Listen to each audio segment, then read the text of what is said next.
Olá, pessoal! Sejam bem-vindos ao podcast de Introdução à Engenharia Civil da Universidade Federal do Ceará, campus de Crateús. E este é o nosso segundo episódio.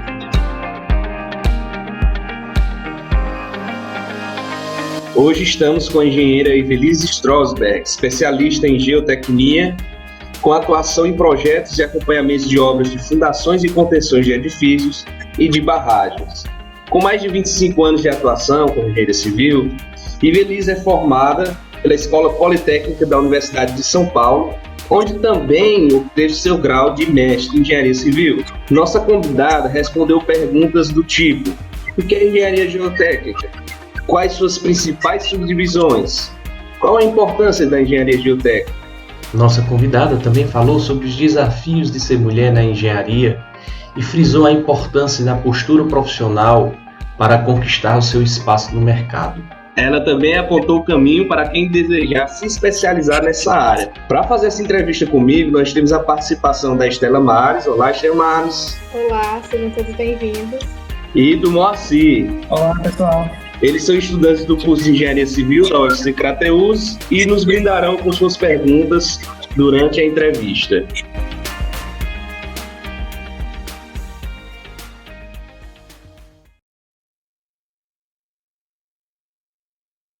Professor Ivelisse, fale um pouco de você, da sua carreira profissional, a sua formação, por onde você passou e o que é que você tem feito ultimamente.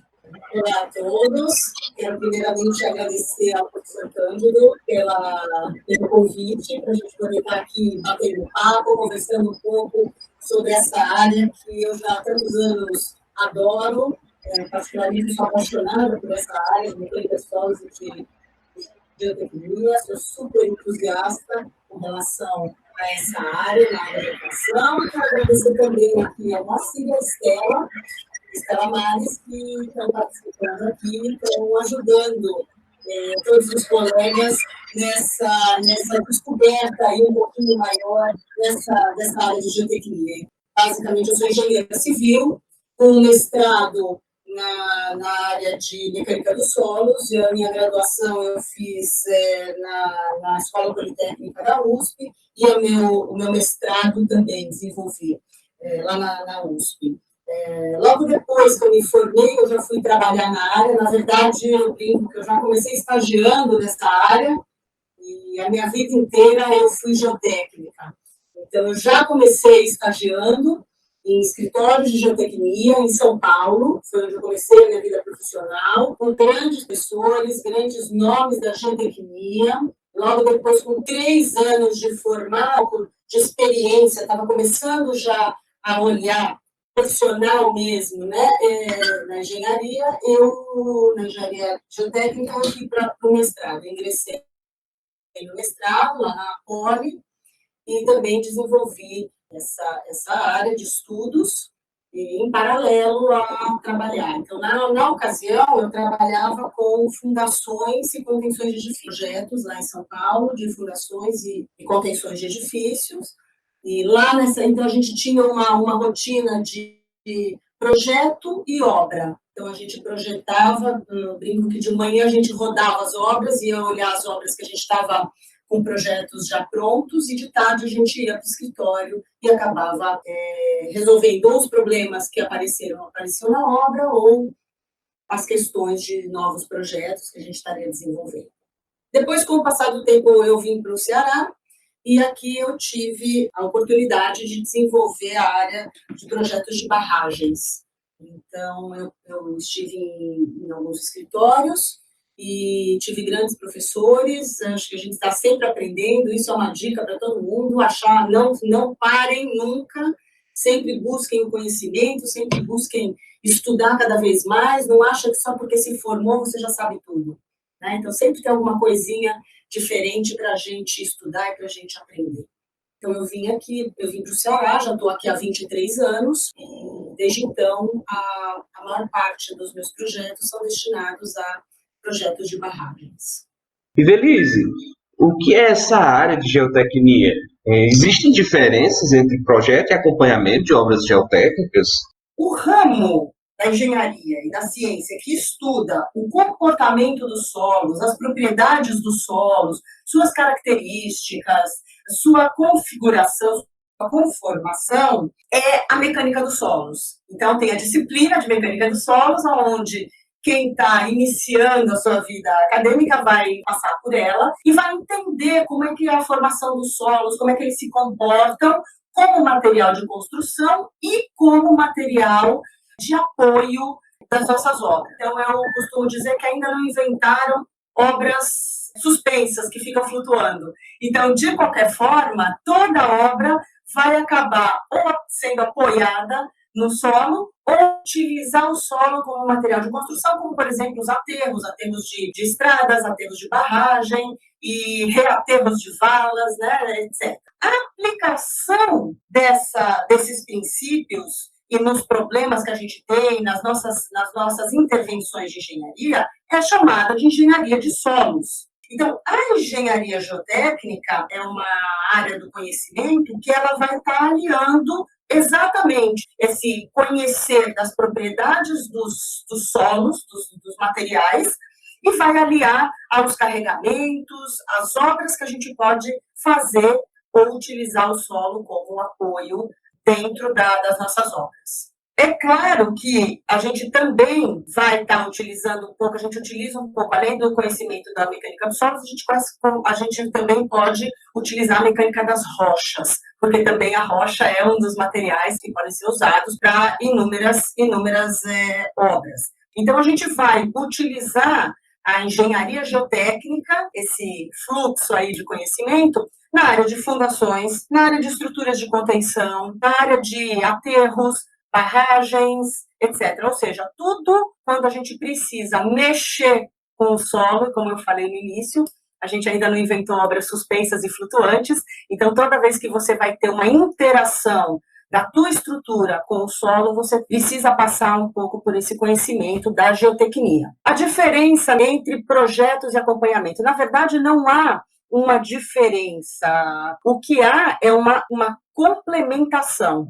Então, o que acontece? Quando você faz um projeto e você está falando de solos, e eu costumo dizer que diferente das áreas de concreto, aonde a gente manda, né? Então a gente a gente mistura o cimento, mistura a brita, mistura ou coloca ferro e ali a gente manda. Nos solos a gente não manda. Tá? Quem manda é o solo no seu comportamento e a água também segue essa mesma questão. Então, a gente aprende na mecânica dos solos a entender esse comportamento e já sabendo como esses materiais, como o solo vai se comportar, a gente tenta extrair da melhor forma possível esse comportamento ou minimizar um comportamento que não seria desejável para a nossa obra. Então, quando a gente está fazendo um projeto, nós temos todo esse conhecimento, seja na área de fundações, seja na área de barragens, e a gente faz essa previsão, passa desde o projeto básico até o projeto executivo, e depois, quando a gente está fazendo, é onde eu digo que é o complementar, quando a gente está executando esta obra, você precisa estar presente para que você garanta que o que está sendo pedido, solicitado no projeto, seja efetivamente seguido dentro da obra. E também se há alguma intercorrência, porque toda obra a gente vai ter alguma coisa de diferente do que estava previsto. Então, a gente precisa estar muito próximo, muito dentro, e principalmente o projetista que teve todo aquele raciocínio de cálculo e de pensar naquele comportamento do solo, dessa intervenção que a gente está fazendo. Toda intervenção que eu chamo é uma obra, é uma intervenção num terreno. A gente precisa estar próximo para poder rapidamente resolver qualquer condição, qualquer problema, ou rever algum tipo de procedimento que poderia gerar algum tipo de economia na obra. Por exemplo, comprimento de estacas. Então, essa seria essa complementaridade. Eu não diria que seria a diferença. E a diferença entre essas obras de fundação, contenção e barragem que você colocou no seu currículo? Na verdade, a diferença é do tipo de obra e o porte de obras que a gente pode ter, né? Então, para cada área do conhecimento, nós vamos utilizar parâmetros geotécnicos diferentes. Então, quando a gente está projetando a fundação ou a contenção, tem alguns parâmetros geotécnicos de carregamento e de transmissão de carregamento em profundidade das cargas, que são diferentes de uma barragem, por exemplo, uma barragem de terra, que ela está mexendo com uma compactação, ela tem uma distribuição de tensão no solo diferente das estacas. A diferença é exatamente essa, do tipo de parâmetro e o tipo de ensaio geotécnico de laboratório ou de campo que você vai solicitar. E, Velise, você falou das características da geotecnia, né? Qual você poderia falar que são as principais características dos profissionais que atuam nessa área? A geotecnia, ela é um mundo de descobertas. Como eu falei, né? O solo, a gente não manda, a gente tem que entender o comportamento do tipo de solo, do tipo de material, de como que você vai utilizar esse material. Então, o profissional da geotecnia, ele tem que gostar desses desafios. Claro, toda a área de engenharia tem desafios, não estou dizendo isso, mas, em especial na geotecnia, cada caso é um caso, cada solo vai ter um comportamento diferente, né? Então, claro, a experiência da gente, a bagagem da gente é extremamente importante, mas essa curiosidade, às vezes um comportamento que não se esperava, um ensaio que veio com um resultado diferente, leva a esse profissional estar indo sempre atrás do conhecimento, dessa curiosidade, dessa disponibilidade em buscar as respostas. Também tem uma outra característica que, assim, você tem que gostar de obra, porque não existe geotecnia no escritório. A geotecnia é muito no campo. E eu sempre brinco, né? É o momento mais sem glamour da engenharia. Então, quando a gente chega, às vezes, na obra, o banheiro do canteiro de obras ainda não está pronto, é uma lama para melar o pé na obra direto. Então, é o que eu sempre falo, olha, tem menos glamour possível, mas é uma área, assim, super apaixonante. É uma área difícil, de conceitos difíceis. De novo, eu não estou desmerecendo de forma nenhuma área da engenharia. Toda engenharia é difícil, não é fácil se formar engenheiro, não é fácil depois continuar como engenheiro, mas é uma área complicada, exatamente por isso, porque a gente precisa sempre estar buscando os comportamentos, estar sempre estudando e curtir bastante essa parte de obra. Obras grandes, às vezes a obra não é pertinho de casa, por exemplo, barragens, são obras distantes, são obras que levam bastante tempo, ou no caso de fundações, são obras rápidas, mas que você tem que estar muito presente nesse momento. Tá? Então, curiosidade, disponibilidade para estudar cada vez mais e vontade de ir para um canteiro de obras e melar o pé na obra. Professor Ivelise, complementando a pergunta passada, quais são as principais atribuições do engenheiro geotécnico? Como é que se dá essa interação entre o projetista de estruturas e o projetista da área de geotecnia? Quem que projeta o quê? Então, as atribuições do engenheiro geotécnico se ligam basicamente no cálculo de fundações, no projeto de terraplenagem, movimentação de terra, cálculos de estruturas de contenção, cálculos de barragens, compactação de aterros. É uma gama de atribuições, mas basicamente projeto e acompanhamento de obras que levam o solo como estrutura a ser arrimada ou utilizada como apoio de estruturas, ou o solo como material de construção.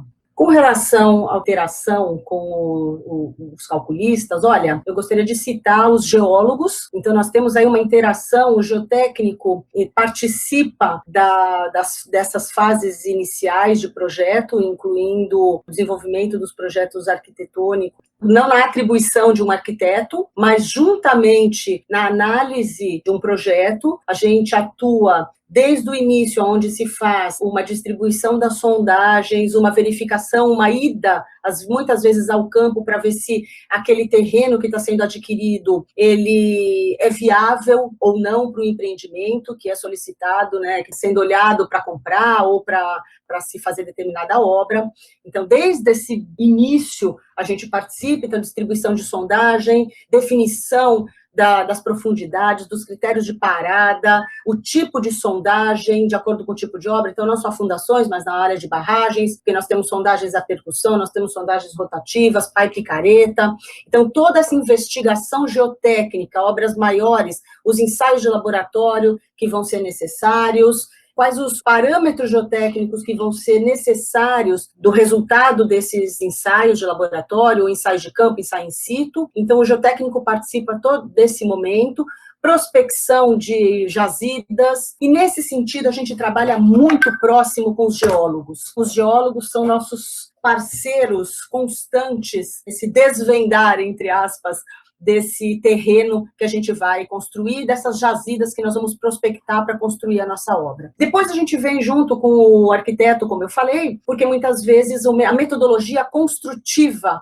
vamos aí voltando um pouco para a área de fundações de edifícios, a metodologia construtiva, tanto das paredes de contenção quanto das fundações, elas são importantes. E isso muitas vezes vai impactar a parte arquitetônica, digamos assim. E depois a gente, obviamente, trabalha muito junto com os calculistas. Por quê? Porque nós que recebemos as cargas que vão chegar nas fundações, para que a gente projete tanto as fundações, no caso de edifícios, quanto paredes de contenção, né, os muros de contenção. E se for em obras grandes, nós também trabalhamos muito próximos dos hidrólogos. Então, falando na área de barragens, a gente trabalha muito com os hidrólogos, a gente trabalha com o pessoal da hidráulica e os calculistas também. Então, tem equipes multidisciplinares em todas essas fases de obra.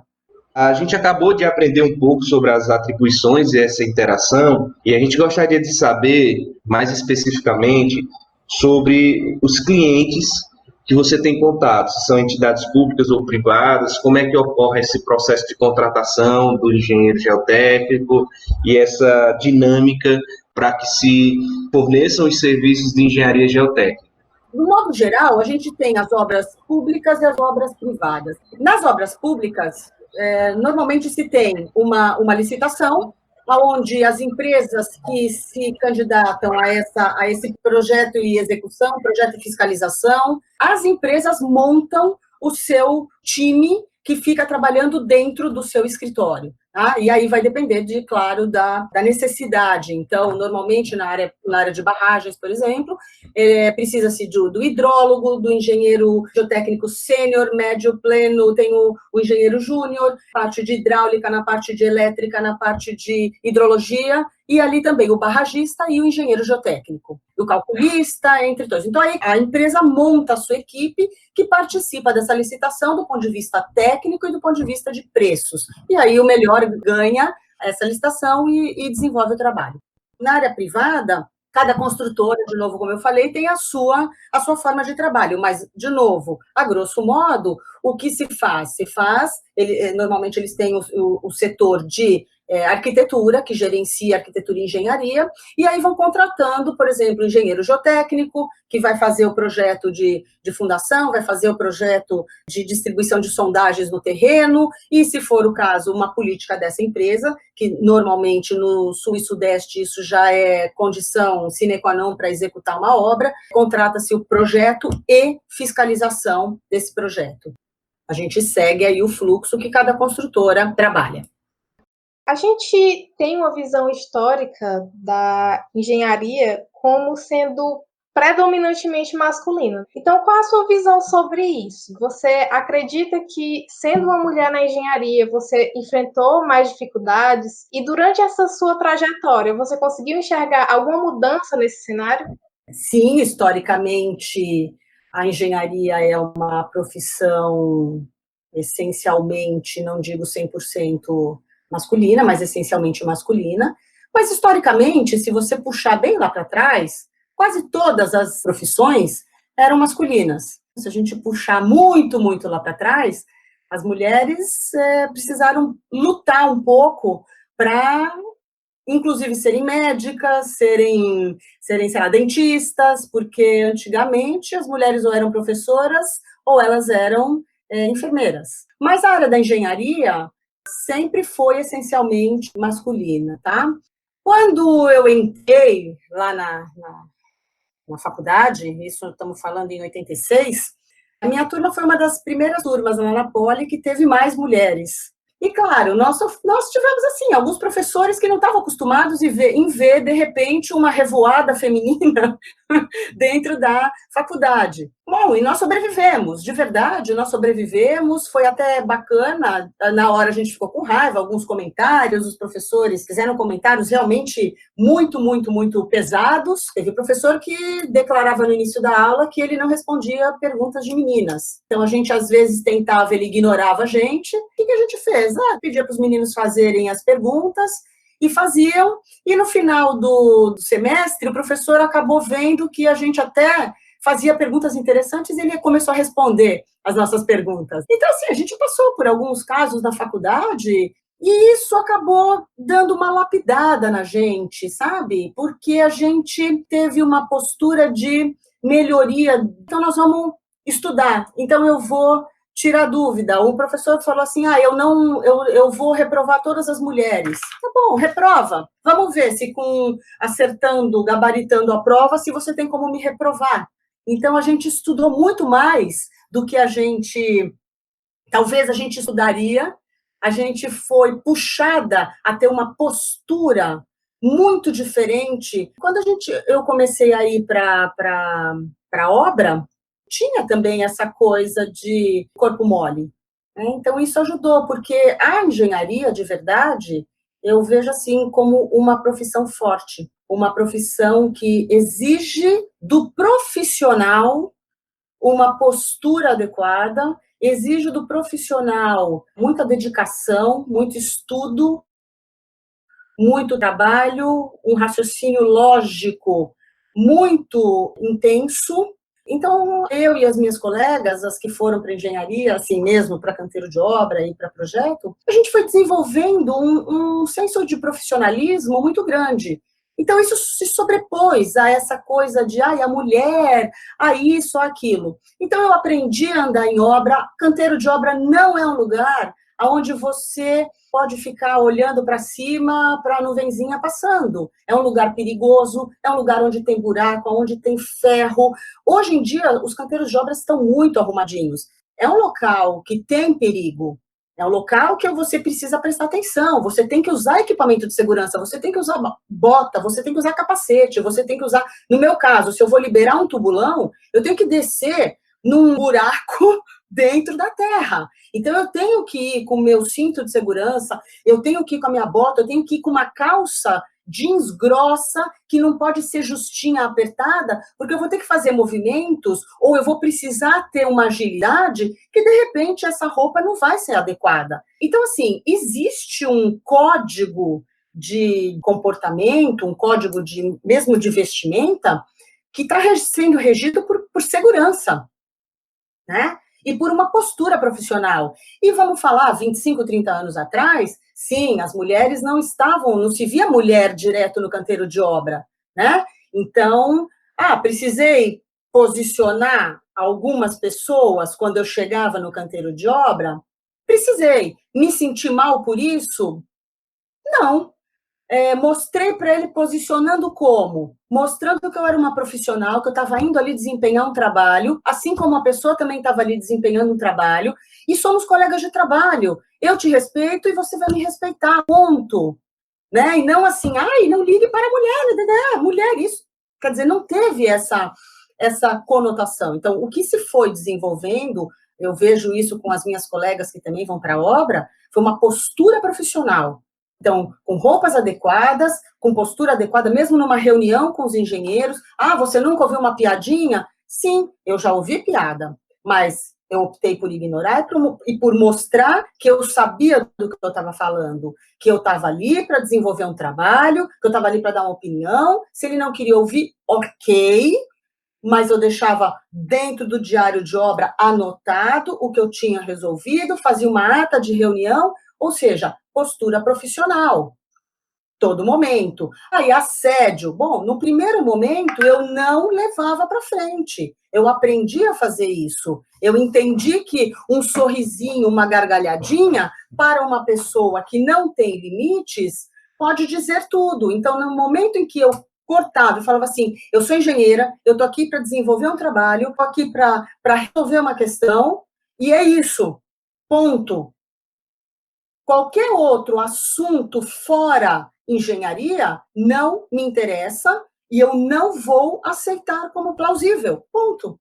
Ao longo da vida, eu fui desenvolvendo isso. Claro, eu tenho vários casos, coisas engraçadas que aconteceram em obra, e que, assim, eu levei numa boa, levei de uma forma firme, uma postura firme, uma postura adequada, né? Então, eu lembro que eu estava, vários exemplos, se eu for começar a dar exemplos aqui, eu estava liberando tubulão na Bahia, então foram 116 tubulões que eu tive que descer lá na Bahia, e lá pelas tantas, eram tubulões com 9 metros de profundidade, 10 metros, lá pelas tantas parou um senhor do meu lado e ele falou, olha, quando a senhora está descendo, e eu sempre fui muito educada, muito cordial, cumprimentava todo mundo dentro da obra, então não tinha isso, a mulher está passando, está desfilando, não, sempre cumprimentei, mão firme, cumprimentava mestre de obra, todos os poceiros, que são os que descem a gente dentro do tubulão, eu cumprimentava, falava bom dia, tratava todos com muito respeito, com muita dignidade, então isso também vai te estufando um pouco, vai te crescendo, e as pessoas não te veem mais como uma pessoazinha frágil que está indo ali desfilar na obra, eles te veem como uma pessoa forte, um profissional.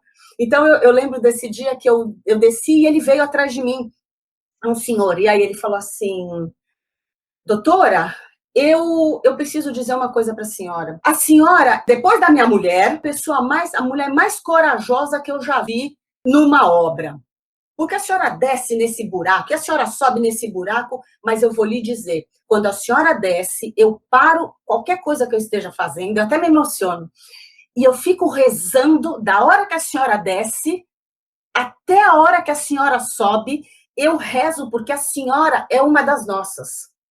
A senhora é companheira de trabalho, a senhora é muito séria, eu vejo que a senhora tem uma seriedade no que a senhora faz, então eu rezo para que a senhora saia desse buraco rapidinho e tranquila.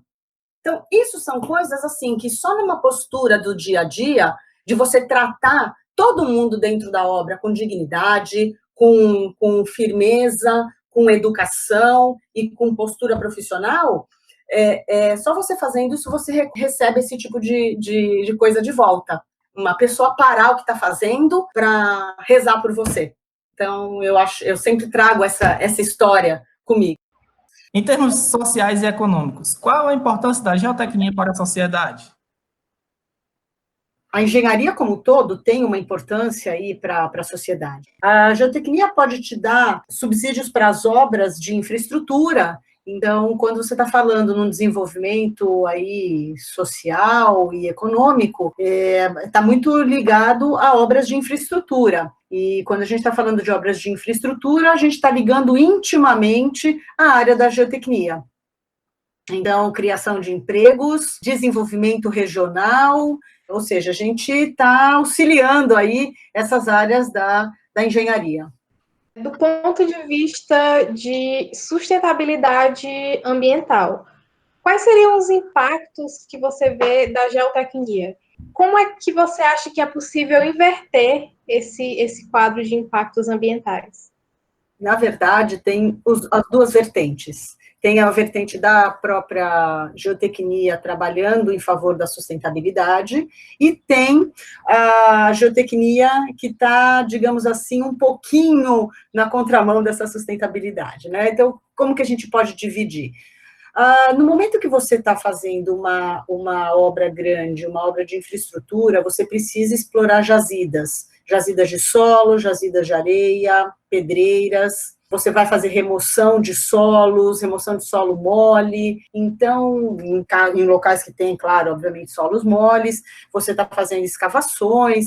Se você está fazendo uma obra de barragem, digamos assim, uma obra que está muito em voga, todo mundo falando das barragens de rejeitos, isso daí, essa exploração das jazidas, essa degradação, ou mesmo quando se está fazendo uma barragem que a gente está alagando uma determinada área, tem todo um estudo ambiental para isso, mas, enfim, você pode ter uma área que vai ser degradada. eu estou explorando uma jazida de solo, que eu estou tirando o solo de uma determinada região e passando para outra, eu estou ali degradando uma área. Pode até ser, se ela não for tratada adequadamente depois, você está criando um local onde você vai ter uma erosão, vai ter N outros impactos ali, desmatamento, você vai ter uma alteração ali do ecossistema, você vai ter uma alteração ali de toda uma flora, uma fauna que existia inicialmente. Então, medidas que a gente faz para mitigar isso daí, faz parte dos projetos grandes de infraestrutura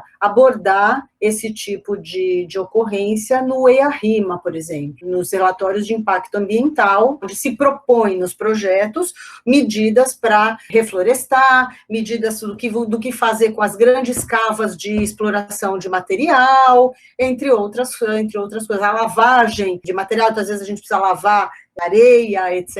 Então, se faz um planejamento disso e se trabalha com a parte, com os técnicos ambientais, com os biólogos e etc. Então, a gente está sempre ligado nessa questão, nesse problema, e faz parte, como eu disse, do projeto, da necessidade de se implementar, tirar do papel essas coisas.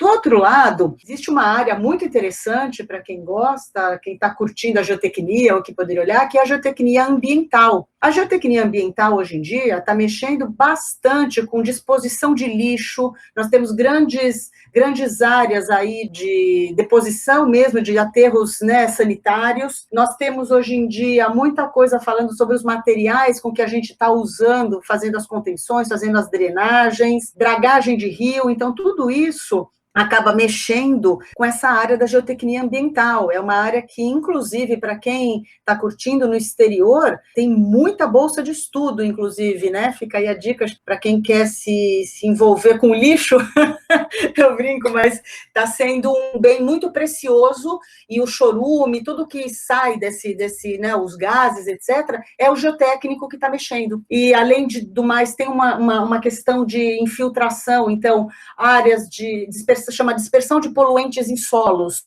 também é uma da geotecnia que é estudado dentro da geotecnia ambiental. Então, áreas onde você tem, por exemplo, grandes reservatórios de gasolina, de óleo, etc., tudo isso pode infiltrar no subsolo e pode atingir lençol freático, pode atingir outras camadas do solo, e isso também a geotecnia ambiental trabalha, né? A parte de contenção aí dos derramamentos, a gente está vivenciando isso bastante, né? De coisas sendo derramadas no mar, sendo derramadas em rios, rupturas de barragens de rejeitos. Então, tudo isso o geotécnico trabalha muito junto com o geólogo para poder propor medidas mitigatórias e medidas corretivas nesse sentido. Então, a geotecnia ambiental está crescendo bastante nesse sentido, tá? Então, dois lados que passam pela preocupação do geotécnico, e são dois lados bem bacanas de se trabalhar. É digno de nota, Evelise, que a gente tem um curso de engenharia ambiental e sanitarista, né, no nosso campus, e os alunos eles têm a oportunidade de ter essa inter-relação com diferentes pontos de vista, certo? E uma das disciplinas da engenharia ambiental e sanitarista é justamente geotecnia ambiental, né? Então fica a dica aí para os estudantes que quiserem ter uma visão ambiental, digamos assim, da geotecnia, poder cursar essa disciplina como optativa lá junto com os nossos colegas da ambiental. Quais eram as disciplinas que você mais gostava durante a sua graduação e que te levaram a atuar nessa área de especialidade de geotecnia? Bom, basicamente, mecânica dos solos. Então, lá atrás, eu já tinha, quando eu era estudante, já tinha me interessado aí um pouquinho, né, olhado e falado assim, puxa vida, aqui que os solos, o que eles podem nos auxiliar para que, né, a gente não mais olha o solo como um monte de terra. E lá na mecânica dos solos a gente começa a descobrir isso. E depois toda a parte carreira de obras de terra, então barragens, fundações, na verdade tudo começa com mecânica dos solos 1 e 2, que é tido como uma disciplina difícil. Todas as universidades, todo mundo fala, oh meu Deus, mecânica dos solos. É realmente difícil, tem muitos conceitos, porque, de novo, a gente precisa entender o comportamento do solo, tem a sua vontade própria. O que sempre me chamou a atenção foi isso, essa coisa de precisar conhecer mais, precisar entender o comportamento para poder trabalhar a meu favor o jeito dos solos de serem, de se comportarem, de formação. Cada região do mundo tem uma formação diferente, então a areia aqui não é a mesma areia, sei lá, lá na Europa, não é a mesma areia nos Estados Unidos, então são materiais que, apesar de serem areia, têm comportamentos diferentes. Isso sempre me atraiu, achei sempre bacana isso. Então, basicamente, mecânica dos solos, mecânica dos solos, mecânica dos solos. Professora, e caso eu queira me especializar em geotecnia, quais os caminhos que a senhora me recomendaria?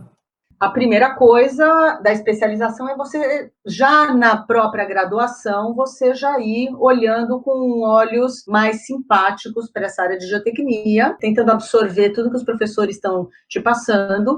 Uma segunda coisa, claro, tentar trabalhar nessa área, tanto na área de projetos ou na área de investigação, de subsuperfície e na execução de obras geotécnicas. Existem vários cursos de especialização, aqui no Ceará tem alguns cursos, e existem os mestrados, em especial aqui na UFC, existe um mestrado em geotecnia, outros centros de excelência, de formação, tanto no Brasil quanto fora do Brasil, que a gente consegue desenvolver essa parte bem bacana. Mas precisa estudar bastante. Tem que ter uma dedicação muito, muito grande nessa área, de novo, para a gente entender todas as nuances e os comportamentos dos solos. Então, essa seria um pouco da trajetória. Eu acho bacana quem consegue trabalhar um pouco na área, para ter essa experiência, ter essa vivência de obra, para enxergar e absorver, eventualmente, essa tua especialização e esse teu mestrado de uma forma mais plena. Como você falou dos centros de excelência, você consegue falar aqui no Brasil qual seria o principal ou os principais centros de referência em geotecnia?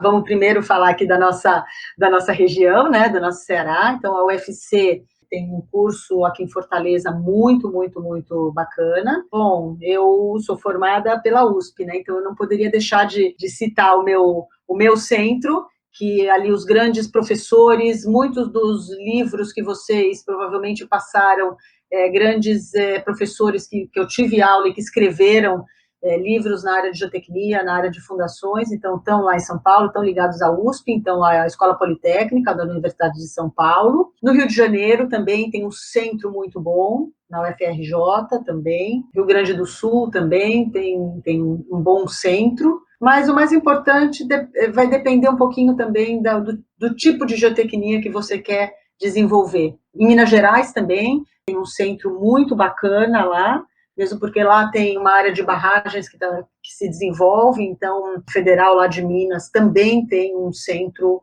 de excelência, com laboratórios, mas eu acho que o mais importante é, quando se interessar pela área, procurar profissionais de referência, professores de referência, e conversar um pouquinho com eles sobre os prós e os contras de cada local e de cada universidade, de cada curso. Às vezes aparece muito cursinho por aí, então isso é bacana. Vai conversar com o professor, vai conversar com professores que você sabe que estão atuando na área da geotecnia, ou se unam a professores bons e professores que têm essa visão e que podem auxiliar vocês no raciocínio. Professora, uma dúvida que me surgiu aqui, assim, em zonas que possuem restrições hídricas, como é o caso do semiárido nordestino, né? As barragens, elas historicamente vêm sendo construídas com base em conhecimentos populares, sem emprego de muita técnica ou de um profissional habilitado, principalmente essas menores. Nesse contexto, o que é que a senhora acha que pode ser feito para mudar essa realidade e deixar esse tipo de construção mais seguro? Hoje em dia já se tem vários comitês que trabalham nesse sentido. A ANA, a Agência Nacional de Águas, já tem um trabalho grande de fiscalização e cadastramento dessas barragens. O que eu imagino que você esteja citando é uma das grandes dificuldades que a gente tem com relação a barragens que são executadas dentro de propriedades particulares. Então, a pessoa tem uma fazenda e, de repente, ela resolve construir uma barragem e ele faz lá dentro da propriedade dele. É a mesma coisa que você querer construir uma piscina dentro da sua casa. Então, você resolveu construir a piscina, você cava a tua piscina, faz do jeito que você acha e bola para frente. Então, uma das maiores complicações são essas. Só que, diferentemente da piscina, você está barrando um curso d'água que passa pela propriedade e está indo para outra propriedade, passando a jusante, por outras regiões com população, etc. Então, o fato de você barrar aquele teu rio, você está levando uma propagação de problemas a jusante. Então, esse é um dos grandes desafios, por exemplo, da Agência Nacional de Água, da ANA, o próprio CBDB, que é o Comitê Brasileiro de Barragens, a gente discute bastante, fala sobre isso, porque esse cadastro é muito complicado. E a execução dessas barragens, muitas vezes, é o que você falou, é o cara que vai lá e empurra um monte de terra e acha que está fazendo uma barragem. O que está se fazendo hoje em dia, lançando junto às prefeituras, junto aos municípios, cartilhas de ensino e treinamento para esses proprietários rurais, para poder mostrar que a barragem não é brincadeira. Como é que você projeta, como é que você mantém, como é que você cuida dessa tua barragem e, eventualmente, como é que você faz o cadastro dessa barragem. Existe um trabalho muito grande, e é um trabalho que eu brinco que é um trabalho de formiguinha, porque muita gente fica caladinho, etc.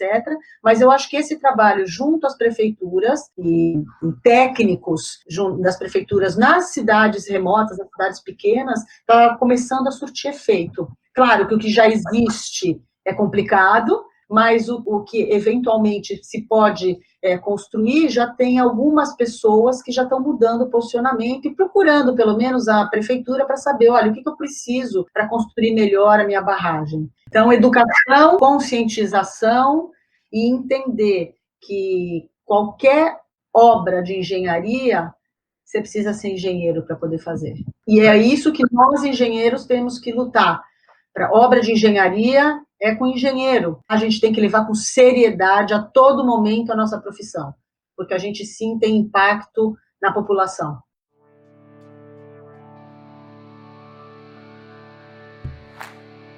Eu gostaria de agradecer à professora Ivelisse, por essa participação, por essa colaboração.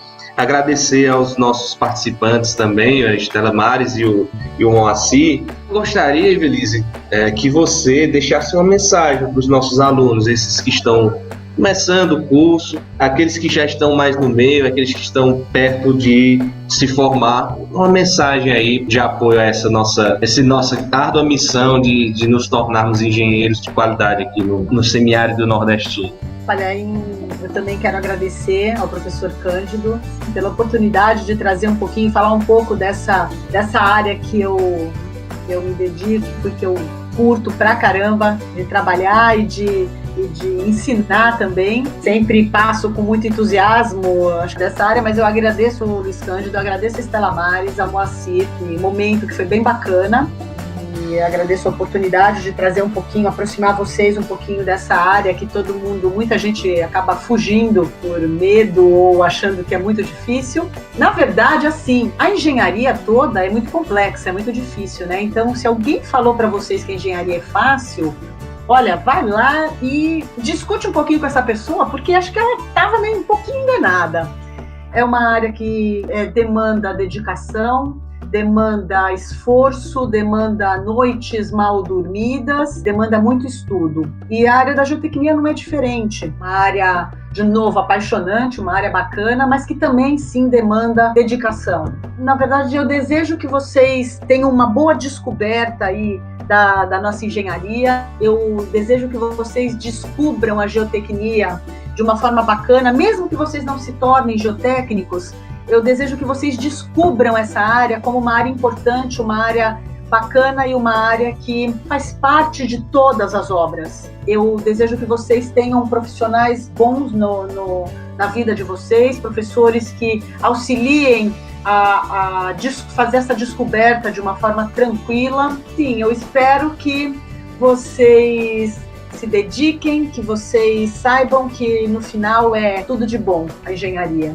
E que a área da geotecnia também é uma área árdua, sem glamour, mas que é uma área bem bacana e que a gente pode contribuir bastante com o desenvolvimento do nosso país, com o desenvolvimento econômico e desenvolvimento regional aí dos locais onde a gente vai estar levando as nossas obras de infraestrutura. Desejo que cada um de vocês encontre a sua área bacana da engenharia e, se for a geotecnia, melhor ainda. Vai ser mais bacana, mais legal e divertido. Torço para que vocês encontrem rápido as áreas que vocês curtem. E contem comigo, professor Cândido, estou aí sempre que precisar. E agradeço de novo, gente. Só coisas boas para vocês. E é isso aí.